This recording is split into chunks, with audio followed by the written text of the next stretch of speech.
le preguntamos al cuarto árbitro, el cuarto árbitro dijo que había habido un incidente dentro del área, pero que tampoco por su lugar tenía idea de lo que había sido.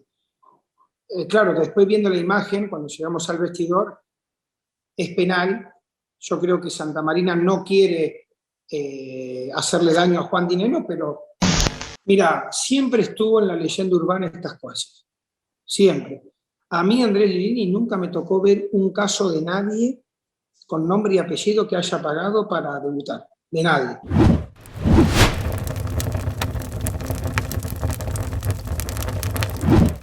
Camaradas, con el gusto de volver a saludar a Andrés Lilini. Ya sabes, Andrés, aquí tratamos de reflexionar, de enriquecer la conversación. No nos gusta los piromaníacos de la información. Queremos pues avanzar un poco en esta narrativa para formar mejor nuestro criterio y siempre escuchando a alguien que pues, ha recorrido todos los pasos hasta llevarlo a la primera división del fútbol mexicano con un equipo protagónico, los Pumas. Hace 2 años estabas con otra perspectiva, pero la vida te acomodó y tú te adaptaste, que esto también es de gente muy fuerte mentalmente y físicamente, ¿no?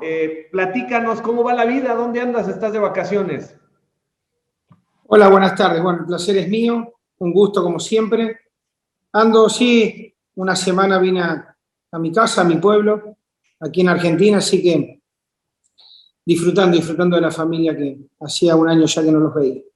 ¿En dónde está tu pueblo? ¿A cuánto está de qué ciudad más importante? La ciudad más importante que tengo es Rosario, estoy a 120 kilómetros, es un pueblo muy chiquito de 8.000 habitantes, pero bueno, contento. ¿Y En el ahí campo. veían los partidos de Pumas o no? Sí, claro. Ya hay más afición acá de Pumas en el pueblo que me decían el otro día, nos hace ver a Pumas todos los domingos, así que contentos también por ellos. Y seguramente hay muchos señores de tu edad, amigos de la infancia, que te dijeron, Andrés, pero ¿qué haces allá? ¿Y qué estás logrando? ¿Qué te han dicho todos los amigos del barrio de la infancia? Sí, principalmente que me dice, ¿cómo estaban tan mal y terminaron en una semifinal? Digo, ¿para qué nos hace sufrir tanto? Dice, pero sí, los que acá uno se cría en estos pueblos de una manera muy sana, jugando a la pelota no teníamos otra opción, así que de esos mismos compañeros que de siempre, hoy ya tenemos 45, 46 años, estamos, ya somos todos padres, entonces miramos la vida de otra manera y me dicen, ¿te gusta renegar? Y sí, digo, me gusta renegar. Oye, Andrés, a ver, ¿cómo explicar esta reconversión de un equipo que pues, no daba una, a un equipo que se vuelve protagónico, competitivo y con un nivel cercano al de pues, los más pintados, incluso un nivel muy, muy parecido al del campeón hoy del fútbol mexicano, que es el Atlas? ¿Qué pasó? Porque es complicado explicarle a la gente y a los especialistas de esto cómo un equipo pues puede de ser un cheque al portador, un flan, a convertirse en un equipo muy sólido a la hora buena. Mira, nosotros somos un equipo que tenemos limitaciones. Yo necesito de que los 25 jugadores que tengo en la plantilla estén al máximo de sus capacidades, porque lo hemos usado a todos, entonces los necesito bien a todos. Habíamos caído en un bache de algunas individualidades, no nos encontrábamos con el gol, teníamos cierta desesperación, y el equipo, después de la fecha 11-12, recupera estos jugadores, 4 o 5 jugadores que individualmente empezaron a crecer mucho, que son los que juegan bien, y cuando crecen las formas, estás más cerca del resultado. Empezamos a encontrar el gol, algo raro, porque en la primera parte del torneo no nos creaban situaciones de gol, teníamos una defensa muy sólida, nos empezaron a hacer goles, pero nosotros hacíamos goles también. Entonces, hubo una inercia ahí que cambió este proceso, que fue el crecimiento individual de los futbolistas. Y después, el equipo tiene mucha personalidad, el equipo no se desespera, el equipo sabe jugar partidos complicados, el vestidor tiene ese don de de decir, vamos a crecer desde volver a las bases. Yo siempre digo lo mismo, cuando el barco se mueve mucho, volvamos a las bases, que fueron las que nos trajeron hasta acá. Me apoyo mucho en ellos, que son los protagonistas, los jugadores, y creen en ellos. Hay una gran creencia en lo que hacen entre ellos, y eso fue la fortaleza. A ver, esa jugada sobre Dineno, Andrés, que además eres un tipo muy prudente. Escuchaste la explicación del presidente de la Comisión de Arbitraje diciendo que es un movimiento natural del peruano el colocar el brazo ahí. Una jugada que pues para muchos era un penal muy claro, más allá de que se le rompió la nariz a Juan, que esto es muy impactante, pues muchos vimos que gana el frente Dineno, que está un poco más adelante, y que pues los que hemos jugado fútbol, aunque sea de manera amateur, sabemos que no necesitas voltear completamente, que tienes un campo visual suficientemente claro como para saber dónde le vas a dar al jugador del rival, el jugador adversario, cuando estiras el brazo y le pegas en la cara. Todos vimos un penalti. ¿Tú qué viste y cuando escuchaste la explicación de Bricio, qué sentimientos tienes? Yo en el momento, tanto yo como el técnico de Atlas no sabíamos lo que habíamos pasado porque la jugada estaba muy lejos. Le preguntamos al cuarto árbitro, el cuarto árbitro dijo que había habido un incidente dentro del área, pero que tampoco por su lugar tenía idea de lo que había sido. Claro, después viendo la imagen, cuando llegamos al vestidor, es penal. Yo creo que Santa Marina no quiere hacerle daño a Juan Dineno, pero abre el brazo de forma imprudente, levanta el brazo por encima de su hombro adentro del área. Y comparada en la última final, que lo expulsan a Gigliotti por la misma jugada, pero en el centro del campo le sacan amarilla, digo, si cobran una es lo mismo de la otra. O sea, fueron dos jugadas igual, y después hubo una, que no recuerdo el jugador del Atlas, también en contra de uno de León, con un brazo levantado, que le sacan amarilla, y digo, son todas iguales, en distintos momentos del partido y en distintas zonas, pero la acción es la misma. La explicación a mí me parece de que no, quisiera ver qué explica ahora de esto de Gigliotti. Para mí el brazo es imprudente levantarlo adentro del área de esa manera, más allá después de las consecuencias que tuvo Dineno, que bueno, en ningún momento fueron queriendo del jugador, pero sí el brazo está levantado imprudentemente. ¿Y te quedaste frustrado, te quedaste enojado? ¿Entiendes? Sí, sí, me frustré mucho. No quedamos afuera por ese penal. Podríamos haber ganado el partido si hacíamos mejor las cosas en los 180 minutos. Pero bueno, son acciones que en el fútbol te benefician para llegar a una final. Aparte, no estamos sacando ninguna ventaja del reglamento. Son decisiones arbitrales. Yo siempre pienso de que los árbitros la tienen muy complicada en tomar decisiones tan rápidas, ¿no? Tan rápido. Hoy los jugadores son muy rápidos las acciones que tienen, y ellos están complicados en esa toma de decisiones. Pero bueno, la tecnología del VAR te ayuda a que esas decisiones las puedas tomar. Me frustré por la acción del juego, pero no le echo la culpa a una jugada así de no haber pasado a la final. Creo que los partidos se ganan, podíamos haberlo ganado jugando mejor, principalmente en CU en los 90 minutos primeros, y ahí para mí estuvo la clave. Oye, ¿viste la final? ¿Viste la final Atlas-León? Sí, vi las dos finales. ¿Qué te pareció digamos, el fútbol expresado por ambos? ¿Quién te pareció superior? Y está la jugada esta también que no revise el VAR. Parejo, Atlas tiene una gran capacidad de defender y de doblegarse. Para mí fue el equipo más difícil que enfrenté tanto en la primera fecha del torneo regular como en los dos partidos de semifinal. Tiene un sistema muy, muy bueno con esa línea de 5, con dos Barbosa y Reyes profundos por fuera, que son dos jugadores que tiran centros. Rocha, que sabemos quién es en la mitad de la cancha. Márquez, que para mí es un jugador todoterreno, pocas veces nombrado, pero es destacadísimo. y después 2 adelante, que son 2 toros. Entonces está muy balanceado el equipo, con un arquero que, bueno, en la final fue el mejor. Y León, que arrastra la inercia de lo bien que jugaba con Ambriz. Holland le puso esta situación de ser más rápidos en los desdobles. Creo que dos equipos con armas muy propias y muy justas para jugar una final. En el transcurso de las 2 finales me parece que Atlas fue más sólido de lo que pude ver por televisión.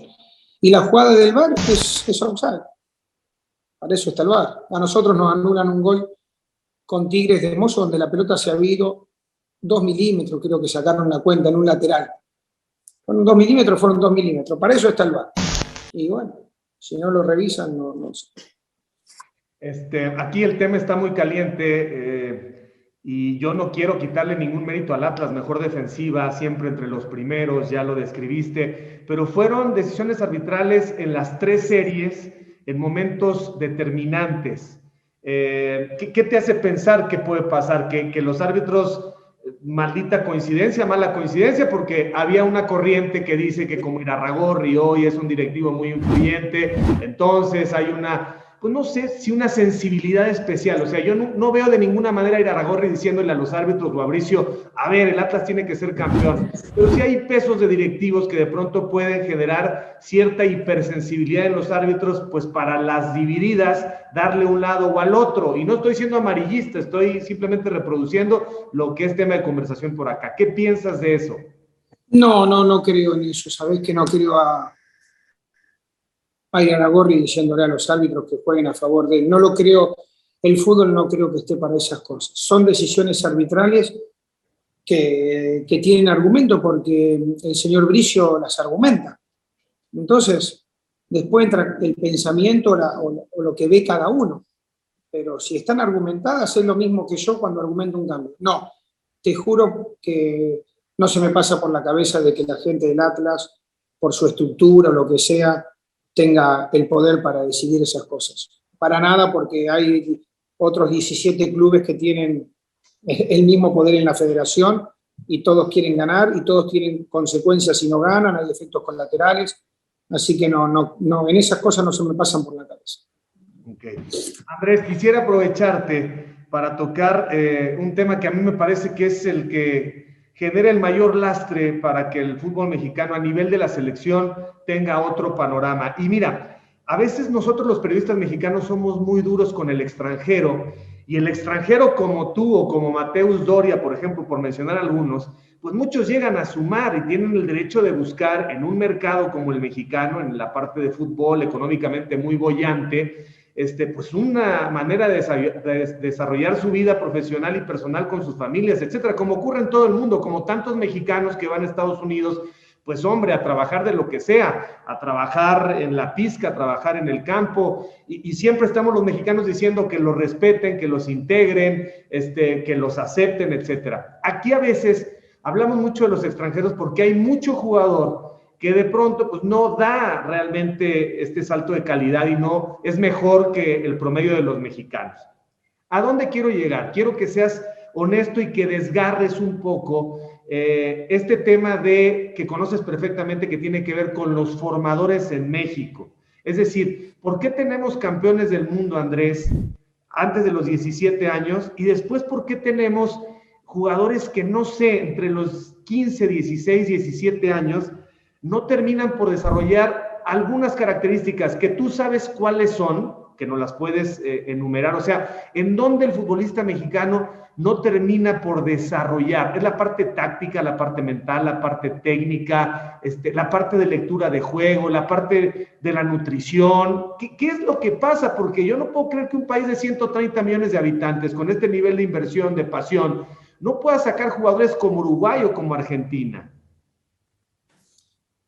Mira, yo creo que las estructuras de los clubes están totalmente idóneas para formar jugadores. Yo creo de que el fútbol en México es el deporte más popular. La cantidad de población es la que tú dices. Entonces, claro que la pregunta es, ¿por qué no lo podemos hacer? Me pongo más en formador que es para lo que yo vine a Pumas, que entrenador de primera división.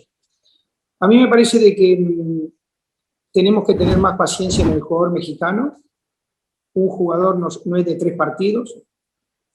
Alguna vez un grandísimo jugador, y yo se lo transmito mucho a los chavos de Boca Juniors, me dijo, para considerarse jugador de primera división hay que jugar 50 partidos. Y yo creo de que ahí nosotros, como técnicos de primera división, tenemos que tener paciencia en esas situaciones. La vorágine, a veces de un resultado, hace de que elijamos al jugador de más experiencia o al que tiene más recorrido porque creemos que esas situaciones las vivió. Y sin embargo, a veces los jóvenes pueden estar a la par porque esas vivencias las tienen que hacer. Nosotros en Puma pasamos casos de que me tocó debutar Alec Álvarez con 17 años en el peor momento del equipo. Y nos dimos cuenta de que el chico está para grandes cosas. ¿Por qué? Porque le puso el pecho al equipo y a la situación en un momento complicadísimo con 18 años. Ahora, también está la situación de que el jugador mexicano tiene que estar preparado mentalmente para eso. Sabemos de que las oportunidades en primera división son de 5 minutos, de 10 minutos, de 15 minutos, y hay que estar preparado. No hay que ser conformistas. Y eso nosotros se lo tenemos que inculcar desde fuerzas básicas. Las oportunidades son de 10 minutos, y esos 10 minutos vos tenés que estar capacitado. ¿Cómo te capacitás? Durante 6 años. ¿Por qué? Porque el club te da todo. Hablo en el caso de Pumas y conozco estructuras todas de México. El 80% de la estructura de México le da al jugador lo mismo que le da a Argentina a los clubes grandes. ¿Sí? ¿Qué pasa? ¿Por qué perdemos el talento? ¿Por qué perdemos el desarrollo de esos chicos? Yo creo que la parte fundamental es esa, la confianza de nosotros hacia ellos y aguantarlos en momentos críticos. Vos te has dado cuenta de que en Mundiales Sub-20 competimos. A mí me tocó ir a torneos internacionales con Pumas en esta última etapa. Hemos ido a varios lugares del mundo antes de la pandemia y en ningún lugar del mundo terminamos últimos, jugamos finales, jugamos semifinales. Los equipos grandes de Europa te preguntan siempre quién es este, quién es aquel. Siempre te preguntan por algún jugador. Vas a los Juegos Olímpicos y haces una actuación destacadísima. Entonces decís, ¿el talento está? Claro que está. Los jugadores mexicanos que juegan en Europa, ¿sí? La mayoría son titulares en sus equipos. Si no están en la altura, no van a Europa, o si van después no jugarían. Todos juegan. Entonces, ¿cuál es el problema? Me parece de que nosotros tenemos que empujarlos como formadores, hacerle creer al mexicano que puede jugar en cualquier lado, porque no es una cuestión de motivación, te lo digo con armas en la mano. Nosotros le tenemos que inculcar de que saque el pecho para adelante, nosotros le tenemos que inculcar desde la formación de que puede estar a la altura de cualquiera y que si va a primera división y está al lado de un extranjero, tiene que poner la cara, tiene que decir acá estoy yo y tiene que jugar él. Yo soy alguien que mi grupo lo sabe. A iguales condiciones siempre voy a poner el jugador de cantera. A iguales condiciones. Que uno crea que en la toma de decisiones de la semana yo voy a poner el de cantera. Tenemos que aguantarlos. A mí me parece que pasa por ahí. Tienen que jugar, se van a equivocar y después, atrás, por encima de nosotros, hay una directiva. Yo tengo la suerte de que este proyecto, Leopoldo Silva, a muerte me dice Andrés, esto es una línea y acá se sigue, porque si no me hubiese corrido en la fecha 11 cuando tenía 3 puntos. Y sin embargo, eso es lo más rescatable. Entonces, creo que ahí está. Yo estoy convencido, y ahora Johan Vázquez me lo hace saber más todavía, que lo puede tener, el jugador mexicano puede jugar en Europa porque está a la altura de cualquiera. Tenemos que todos los días decirle que no se tiene que conformar con lo que tiene. Tiene que ir por más. Eso es de la parte de la formación. Después, la capacitación de los entrenadores. Yo he recorrido especializándome, viendo, fijándome para prepararme, para sacar cosas, estructuras, gracias a Dios, de un montón de lugares del mundo para ver cómo trabajan. Y te soy sincero, nada que envidiarle. Tenemos los mismos problemas que tienen en Europa, que tienen en Sudamérica y que tienen en todos lados. Si vos venís a ver, yo el sábado fui a ver un partido aquí de divisiones menores y en México se juega mejor, para el ojo, para el gusto, se juega mejor. Después tenemos que confiar en ellos, hay que ponerlos y aguantarlos y alguien de arriba tuyo te tiene que decir, sí, este es el camino, y a la hora de venderlos, no temblarnos la mano, bajar un poquito el precio para que trasciendan, para no volvernos locos y así fomentar todo esto que estamos haciendo.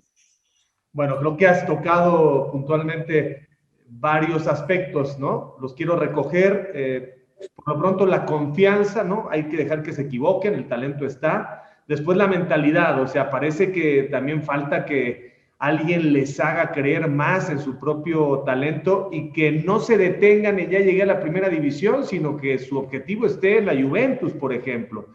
Y número 3, el sistema del fútbol mexicano. Andrés, ¿cómo exigirle al Tuca Ferretti, que es un monstruo, ¿no? Que lo ha ganado todo? ¿Cómo exigirle al Tuca Ferretti que meta 3, 4, 5 chavos si lo que le piden en Tigres ahora con Bravos es ganar, ganar, ganar? No importa, es un ejemplo, no quiero ser injusto con el Tuca.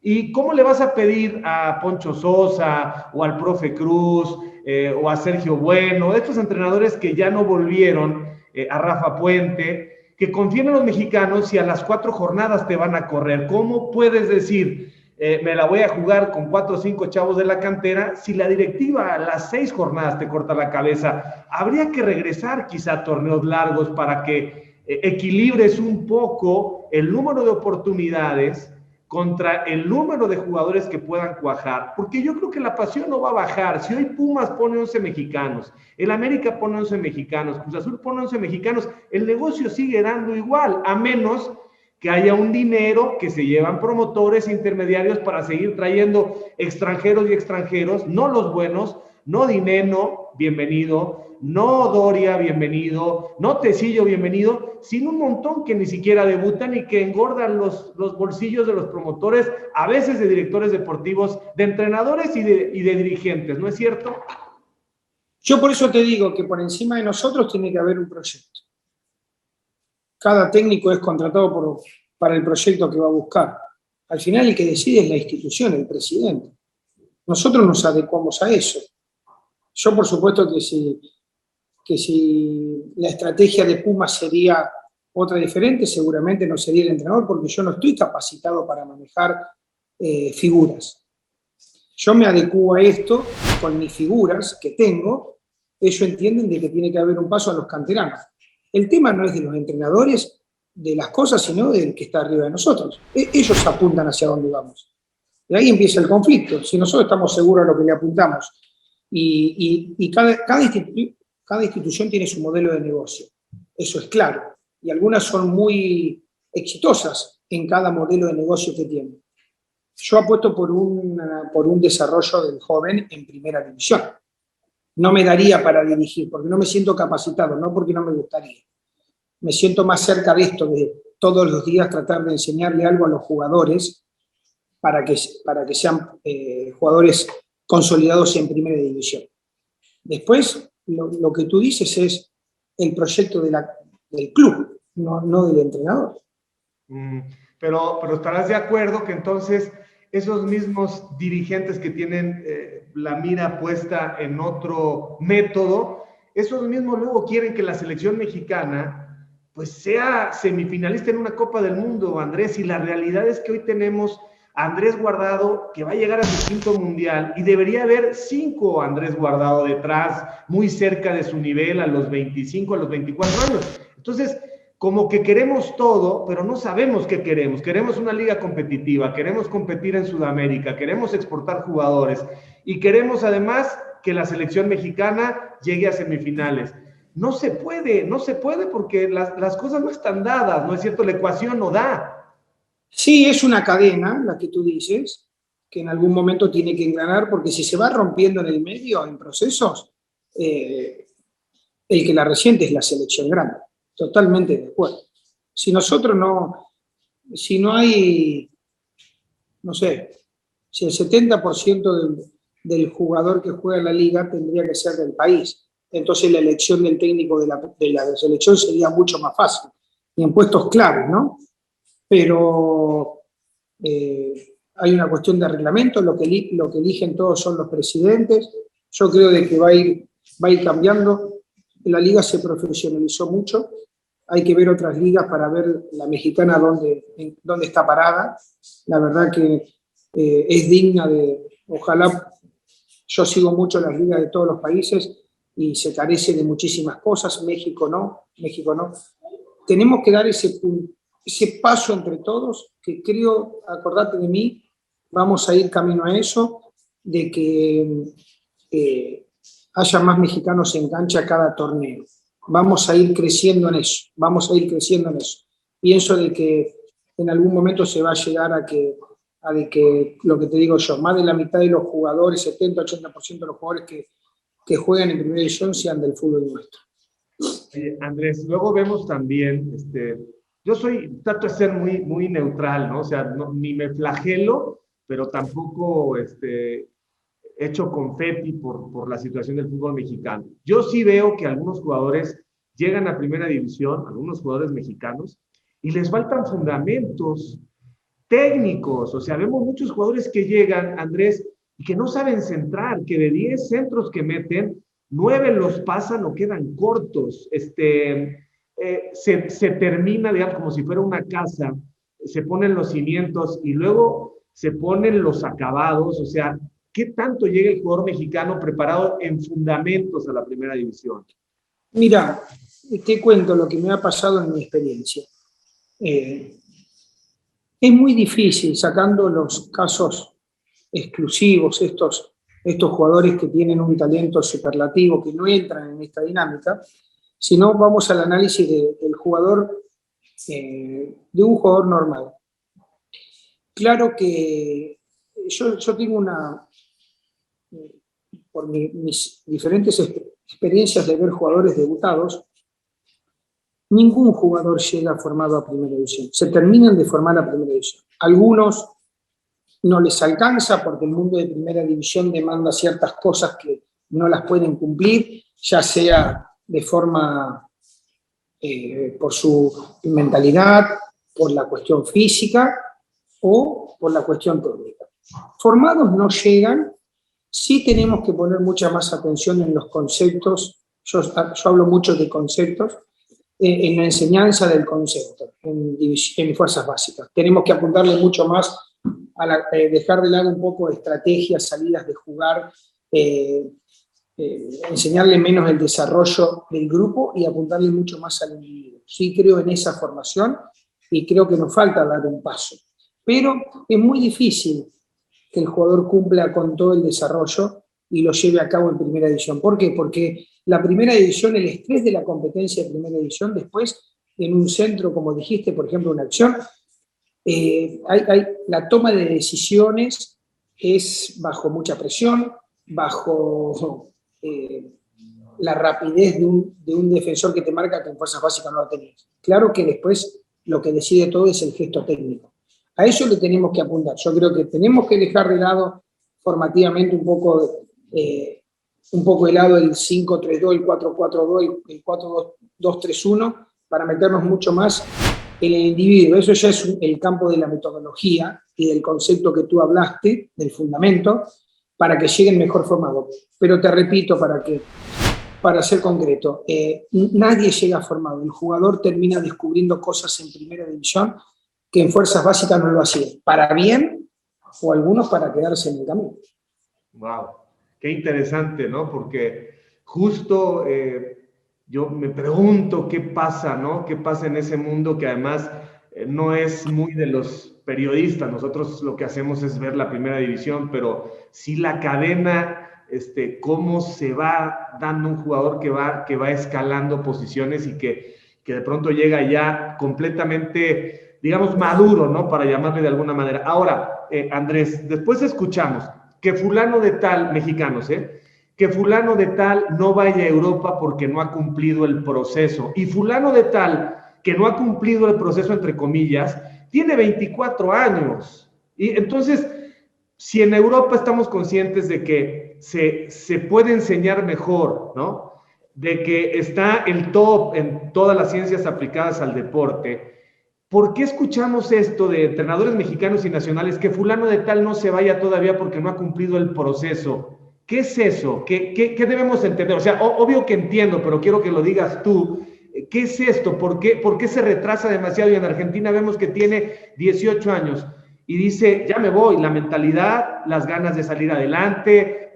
¿Cuál es la diferencia general entre el fútbol mexicano y el fútbol de un brasileño, de un uruguayo, de un paraguayo, de un argentino? Mira, yo creo que el jugador crece a mejor nivel de competencia. Eso es clarísimo. Te pasa en fuerzas básicas y te pasa en primera división.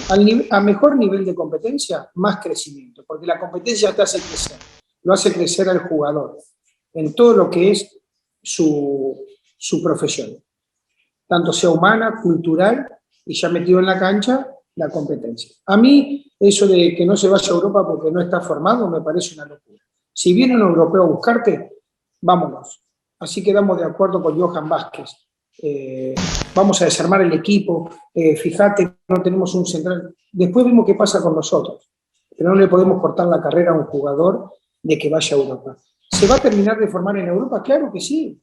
Las cosas que nosotros, que México le puede aportar, la Serie A o la Premier League o España, le va a aportar otras cosas diferentes. ¿Por qué? Porque la competencia es alta ya. Hay muchos buenos jugadores de todo el mundo que van allá. Y no solamente crece el jugador en eso. Humanamente, el crecimiento es terrible. A mí me tocó estar en Rusia 4 años y medio. Y uno crece culturalmente para su vida personal muchísimo. Entonces, hay adaptaciones a idiomas, a climas, a sistemas de juego, competencia. Entonces, ¿qué es todo eso lo que rodea al futbolista? La competencia. Cuando vos un jugador lo hacés ir a competir a un lugar donde todas esas cosas entran en juego, hacelo ir, si tenga 18, 17, 21, 24, porque va a crecer. La competencia contra los mejores te hace crecer. Hay que nivelar siempre para arriba, no para abajo.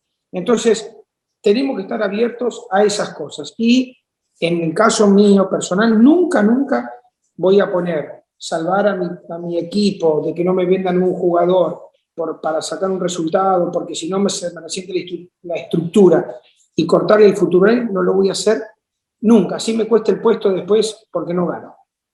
Y luego, Andrés, te enteras que dicen, queremos a fulano de tal, y el fútbol mexicano dice, pues cuesta 10 millones de euros. Los europeos te dicen, estás loco, voy a buscar uno de 3, chileno, que ya lo voy viendo en su desarrollo. O sea, ¿quién le dijo a los directivos mexicanos que hay que tasar en esos precios a nuestros jugadores? Porque ahí creo que no nos tenemos que castigar, pero hay una sobrevaloración respecto a los precios internacionales, y el prestigio del futbolista mexicano pues ha dado para Hugo Sánchez, para Márquez, para el Chucky, pero hoy ¿cuántos hay? Hay 10 cuando tenemos no sé cuántos uruguayos, a lo mejor 50. No es una locura cuando te enteras de ciertos jugadores y el precio que le ponen.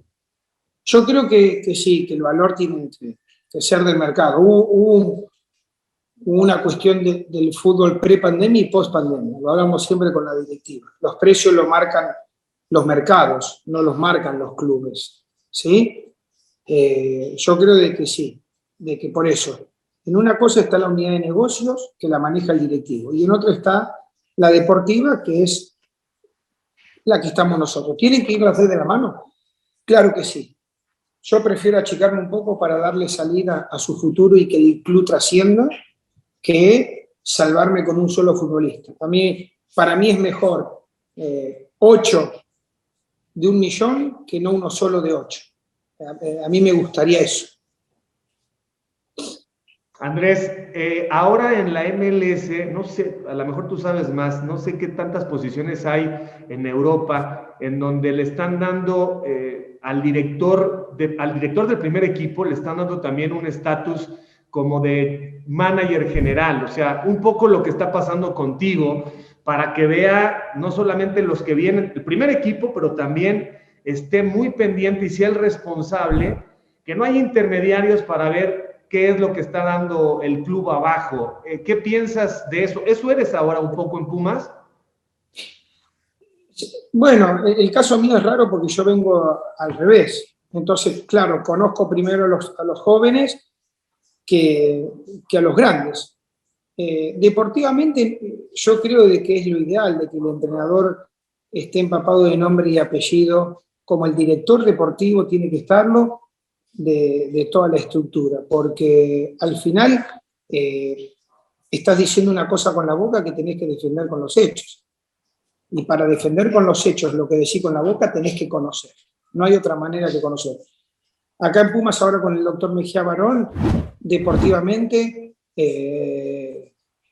claro, tenemos a todos los jugadores nosotros en nuestras manos por el conocimiento que yo tengo de nombre y apellido desde los 13 años, pasando por Tabasco, Pumas Tabasco, hasta Primera División.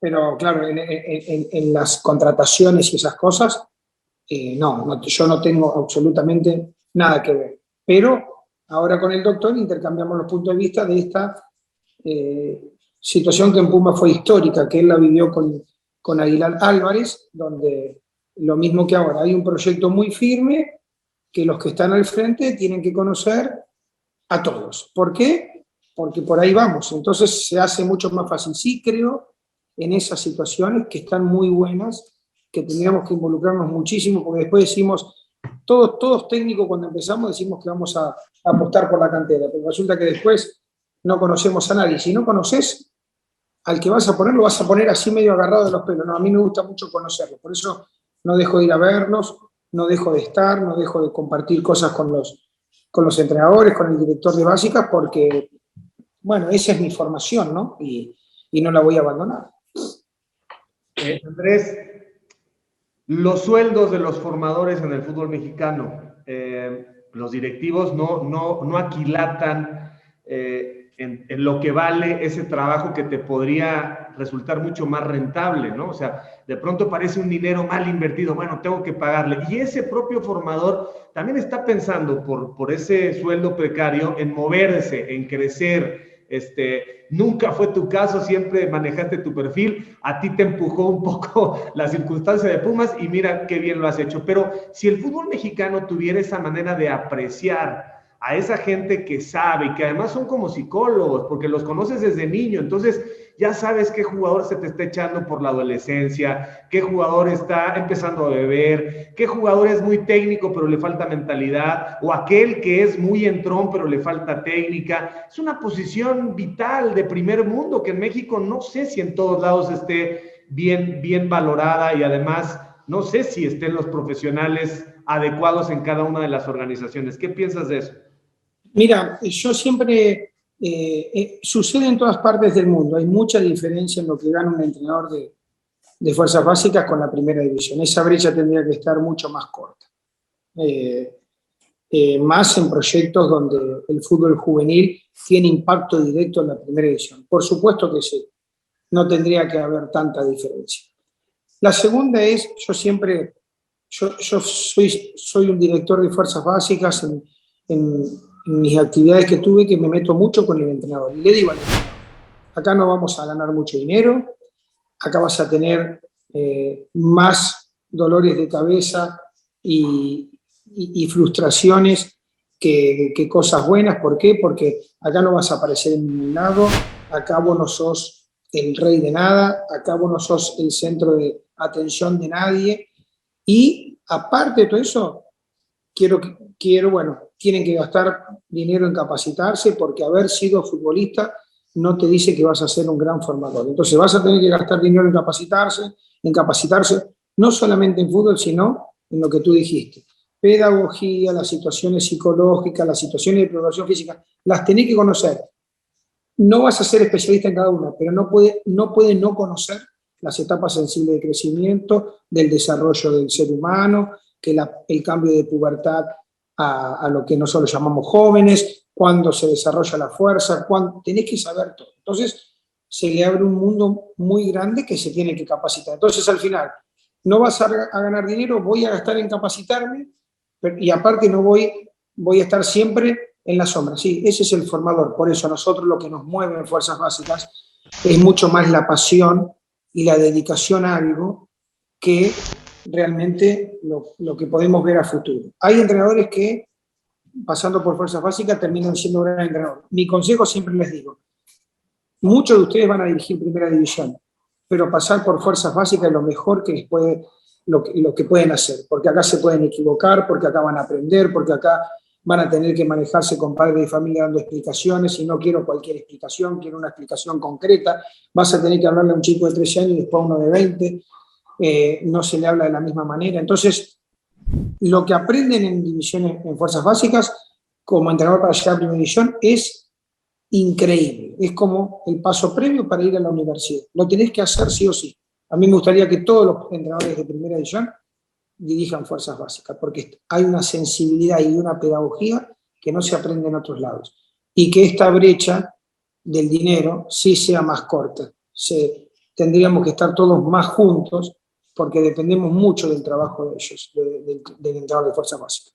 No sé si te ha pasado o has escuchado, pero la leyenda urbana, o sea, hay padres de familia, yo creo que sí ha pasado, ¿no? Evidentemente estamos en un mundo latinoamericano donde hay mucha corrupción en todos los ámbitos de la vida, pero la leyenda urbana, cuando yo interactúo con los aficionados en las redes, dicen, es que en el fútbol mexicano para debutar hay que pagar. El típico papá que llega y paga un dinero con el formador o con el director de la tercera división, el director técnico, y entonces pues ese chavo como que se ahorra varias etapas. Yo digo que al final, no sé si pase o no pase, qué tan generalizado lo ves, y bueno, ya al final si llegas de esa manera, pues ya cuando estás con los reflectores encima, pues el propio nivel te da o no te da, pero me parece que valdría la pena aclararle a la gente que no es todos los días esto. Mira, siempre estuvo en la leyenda urbana estas cosas, siempre. A mí, Andrés Lilini, nunca me tocó ver un caso de nadie con nombre y apellido que haya pagado para debutar, de nadie. No creo capaz a un entrenador de poner a un jugador porque le pagan, porque al final el que pone la cabeza es el entrenador. O sea, y se va a saber. Yo creo de que si esas cosas existen, sí se tendrán que denunciar fuertemente. No, que me dijeron, acá está. Esto es la realidad, porque sí no tendrían que tener lugar en el fútbol. El fútbol nos da demasiadas cosas buenas como para ensuciarlo tanto. Por lo menos del lugar nuestro. Después de otro lado no sé, pero en el lugar nuestro esas cosas no tendrían que suceder. Y si suceden, se tendrían que denunciar con nombre y apellido. A mí nunca me tocó, nunca. Salud, por cierto, no te dije salud, pero estaba esperando que te... Gracias. Sí.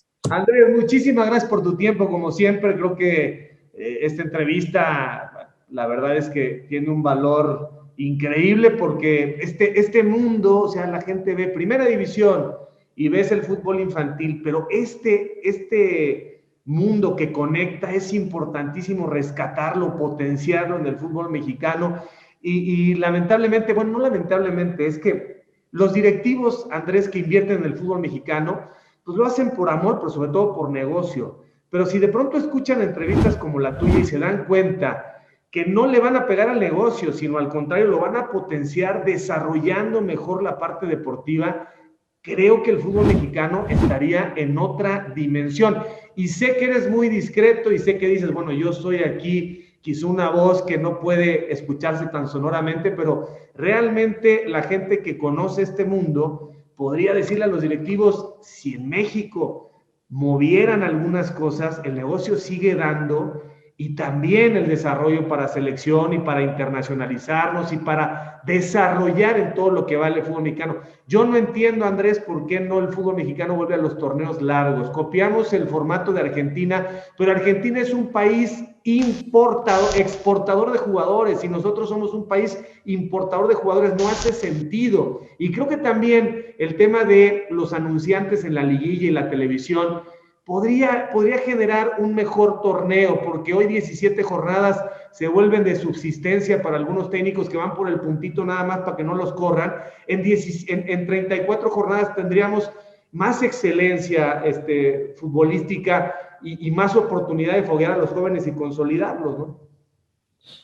A mí me parece de que lo que tiene de atractivo el torneo mexicano, que te lo dicen la gente de afuera, es la liguilla. Eso lo hace atractivo, aunque a ustedes les parezca mentira.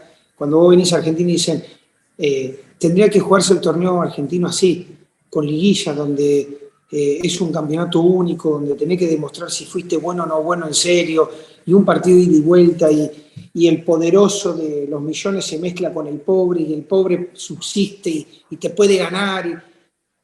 Sí creo que lo hace atractivo esas cosas. Ahora, lo de los torneos cortos y largos, al final, te digo,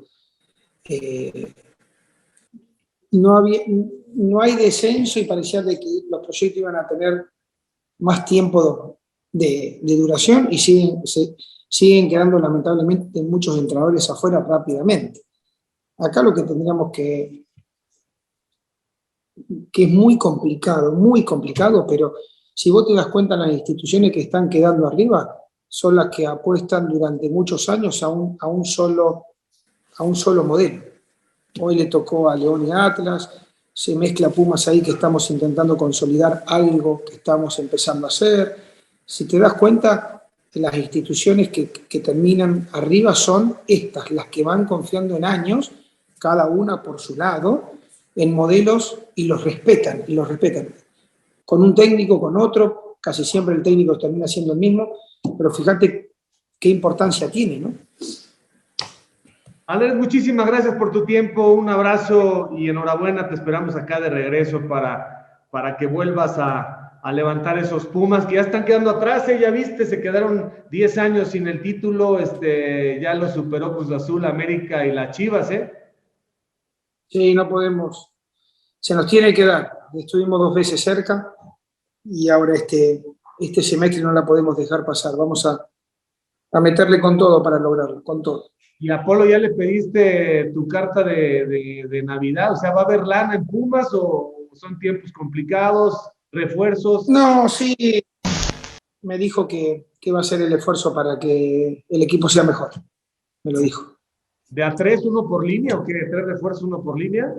No, menos, pero tenemos que poner justo la bala donde va. ¿Y qué posiciones? ¿En qué líneas? No, bueno, nosotros estamos viendo la recuperación de Juan Dineno, que no va a ser fácil. Creo que las 3 primeras jornadas él no sé si va a poder estar. Entonces, a lo mejor alguien ahí en esa zona para acompañar a la adaptación de Diogo.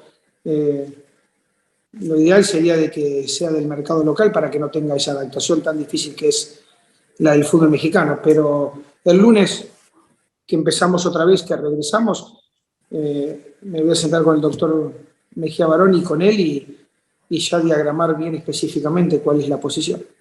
O sea, ¿uno adelante y un central o un volante o qué? No, sí, puede ser uno adelante seguro. Y no sé si algún delantero por afuera o ahí por el centro. Andrés, muchas gracias, que tengas una feliz Navidad y un gran año 2022. Por acá nos encontramos en México. Muchas gracias por tu tiempo, lo apreciamos mucho. Por favor, al contrario, muchas gracias por la entrevista. Un abrazo, que estés muy bien.